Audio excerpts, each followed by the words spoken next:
프롤로그. 살아가면서 너무 늦거나 너무 이른 건 없다. 넌 뭐든지 될 수 있어. 꿈을 이루는데 시간 제한은 없단다. 지금처럼 살아도 되고 새 삶을 시작해도 돼. 최선과 최악의 선택 중 최선의 선택을 내리길 바라마. 내가 새로운 걸 보고 새로운 걸 느꼈으면 좋겠다. 너와는 생각이 다른 사람들을 만나며 후회 없는 삶을 살면 좋겠구나. 조금이라도 후회가 생긴다면 용기를 내서 다시 시작하렴. 벤자민 버튼의 시간은 거꾸로 간다 중.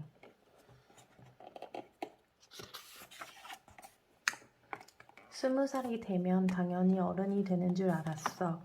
30살이 되면 인생에 많은 일들이 이루어져 있을 줄 알았지. 그런데 막상 30살이 되고 보니 변한 건 별로 없는 거야.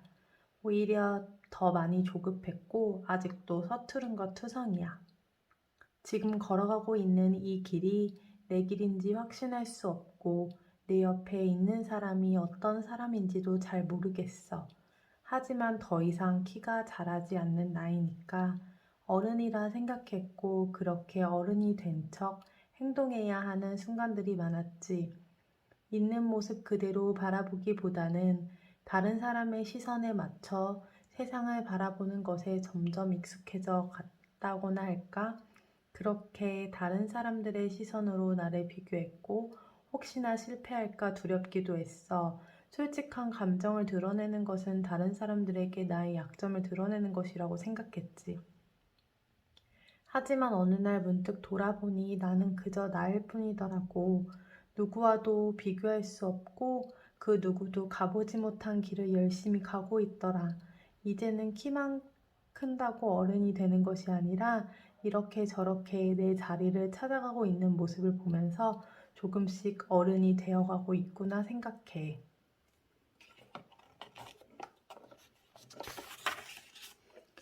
아직은 너무 어설프고 때론 남보다 느린 것 같아 초조해하고 어떤 때는 철없는 어린아이의 모습으로 솔직한 감정을 표현하길 두려워하지만 이대로도 지금 이 모습도 괜찮은 것 같아. 아직은 끝난 게 아닐 테니까. 단지 지금은 삶의 한 과정일 뿐이잖아.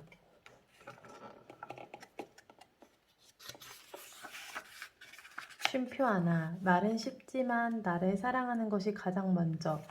남들이 뭐라건 그건 그 사람들 사정이지 내가 무시하고 신경 안 쓰면 그만이잖아.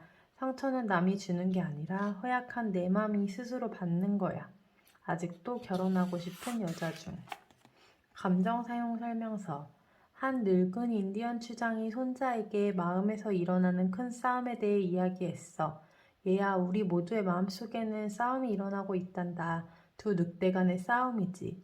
한 마리는 악한 늑대로 그놈이 가진 것은 화, 질투, 슬픔, 탐욕, 거만, 죄의식, 열등감, 자만심, 우월감, 그리고 이기심이란다. 다른 한 마리는 선한 늑대인데 그놈이 가진 것들은 기쁨, 평안, 사랑, 소망, 겸손, 평온함, 친절이란다. 손자가 추장 할아버지에게 물었지. 그럼 어떤 늑대가 이겨요? 추장은 간단하게 대답했어. 내가 먹이를 주는 놈이 이기지. 화, 질투, 슬픔, 탐욕, 거만. 죄의식, 열등감, 자만심, 우월감, 이기심.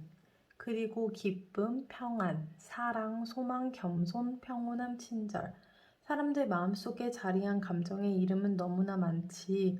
보통은 하나의 감정을 깊게 느끼기보다 많은 감정이 뒤섞여 있어. 아무렇지 않은 것처럼 아무 감정도 느끼지 못할 때가 많지. 때론 너무 화가 나기도 하고 슬픔으로 주체하지 못할 때도 있어. 견디기 힘들 정도로 감정이 솟구쳐 오르는 건 평소 꾹꾹 눌러오던 것들이 흘러넘쳐서일지도 몰라. 그럴 때면 열등감에 빠져 괴로워하기도 하고 한껏 들뜬 자만심과 우월감에 잘난 체하기도 해. 기분이 너무 좋아가지고 모든 사람에게 한없이 친절해질 때도 있어. 화, 질투, 슬픔과 같은 감정들도 모두 필요한 감정일 거야. 질투는 경쟁심을 불러일으켜 우리에게 열정이라는 또 다른 긍정의 열매를 주기도 하고 죄의식은 잘못을 반성하도록 만들어주기도 하니까 화가 나도 괜찮고 질투가 나도 상관없어. 누군가 내 것을 빼앗아가는 순간이 있을 수 있고 이 세상에는 나보다 잘난 사람도 많으니까. 너무 기뻐서 웃고 다른 사람에게 한없이 친절할 수 있는 순간이 있다면 그것 또한 괜찮은 일이지 않을까?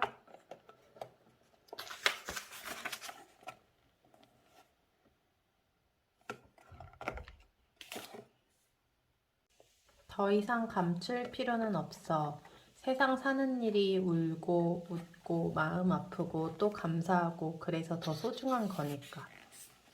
어린 시절엔 부러운 게 참 많았어. 세세한 것 하나 기억 못할 정도로 모든 게 부러웠던 것 같아. 지금 생각하면 그때 나는 가지고 있던 소중한 것은 보지 못하고 다른 사람이 가지고 있는 것만 바라보며 부러워했지. 나 외에 다른 사람들은 모두 완벽해 보였거든. 그런데 어느 날 열등감에서 벗어나 보니 나를 그렇게 봐주는 사람들이 있더라. 그들도 말할 수 없이 완벽해 보였지만 그들은 나의 모습을 바라보며 부러워하고 있었어. 모두들 완벽하다고 생각했는데 세상에 그런 사람은 없는 것 같아. 단지 나에게 없는 부분이 있을 뿐. 1 더하기 2가 3인 이유는 나 하나와 우리 둘이 더해져 새로운 삶을 만들기 때문이 아닐까? 그렇게 모자란 부분을 채워가면 좀 더 재미있는 세상을 만들 수 있겠지.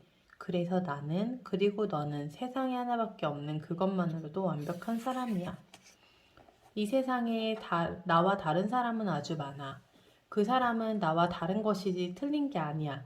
시험 답안지를 체크할 때 답이 틀렸다고 하지. 답이 다르다고 하지 않잖아. 답이 다르다는 건 수학 문제의 답을 보며 영어 점수를 매길 때나 해당되는 말이지. 수학 문제와 영어 문제가 다른 것처럼 너와 나도 다른 거야. 나와 다르다고 해서 정답이 아니라고 체크해버리면 평생 그 문제의 답은 알 수 없겠지. 가끔 이런 진리를 인정하지 않고 다른 사람이 모두 내 마음 같아야 한다고 생각할 때가 있어. 그럴 수도 있지. 원래 그런 사람이니까.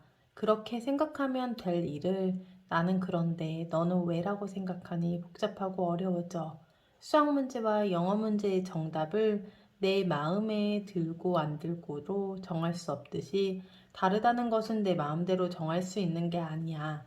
사람은 저마다의 모습 속에 답을 숨기고 있거든. 내가 먼저 받아들여야 그 사람도 나의 모습 그대로를 인정할 수 있어. 그 사람에겐 그저 나도 다른 사람일 뿐이니까. 마음 치유력. 신기하게도 사람의 몸은 특별한 치료를 하지 않아도 아픈 곳이 저절로 회복되는 능력이 있어. 심하게 다쳤거나 아파서 병원에 가야 하는 상황이 아닌 이상 가만히 두면 저절로 아프고 아물고 치유되는 사람의 마음도 몸과 같아. 살다 보면 죽을 것처럼 아플 때가 있지만 그렇다고 정말 죽지는 않잖아. 시간이 지나면 그 마음 또한 예전에 괜찮았던 마음으로 다시 돌아가게 돼. 아플 땐 아파하고 슬플 땐 슬퍼할 수밖에 없어. 그렇게 그냥 있다 보면 어느샌가 다시 괜찮아지겠지. 괜찮아지는데 시간이 걸리는 이유는 다른 사람보다 마음의 면역력이 조금 약해서일 뿐이야. 시간이 약이라는 말이 진부하게 들릴 수 있겠지만 아직 시간보다 더 좋은 약을 찾진 못한 것 같아. 관계의 안전거리. 도로 위를 달리는 자동차 간에는 안전거리라는 게 있어. 어느 정도 거리를 유지해야 한대. 그렇지 않으면 급정거하거나 빗길에 미끄러졌을 때 부딪혀 큰 사고가 날 수 있거든. 자동차뿐 아니라 사람 사이에도 그만큼의 안전거리가 필요해. 친구라는 이유로 혹은 가족 연인이라는 이유로 모든 것을 함께 하고자 하거나 무조건적인 이해를 바란다면 어느 순간 그것들은 부담으로 바뀔 수 있어. 서로의 마음속에 배려라는 거리를 유지하고 속도를 맞춰 나간다면 오해와 이기심으로 생기는 사고들을 방지할 수 있지 않을까? 교통사고와는 다르게 마음이 부딪혀 난 사고는 보험 처리도 안 되는데 미리미리 조심해야지. 나만 모르는 것. 신화 속에는 억울해 보이는 인물들이 몇 있어. 그 중에 아틀라스라는 신이 있는데 거인신으로 일족이 제우스와 싸워 패하자 하늘을 두 어깨로 떠받치고 있으라는 벌을 받게 되지. 일종의 신으로서 책임은 져야겠지만 그렇다고 혼자 하늘을 어깨로 떠받치고 있으라니. 착한 것도 정도가 있지. 그건 좀 과하지 않은가 싶기도 해. 요즘 주변을 살펴보면 아틀라스처럼 착한 사람들이 넘쳐나 착한 척인지 아니면 진짜 모습인지는 알 수 없지만 어깨가 무거워 보일 때가 많아. 그들은 마치 슈퍼맨이 된 양 좋은 애인, 좋은 상사, 좋은 부하, 좋은 친구가 되기 위해 노력하지. 주변 모든 사람들의 요구를 다 들어주고 스스로 모든 문제를 다 해결할 수 있는 그런 사람이 되려고 말이야. 내 이야기이기도 해. 우리는 모두 한 가지씩 혹은 그 이상의 역할들을 하며 살아가. 그런데 혹시나 그 많은 역할들을 완벽하게 하기 위해 너무 애쓰면서 살아가고 있는 건 아닐까? 뭔가를 해야만 칭찬받을 수 있다고 오해하며 살아가고 있진 않은지.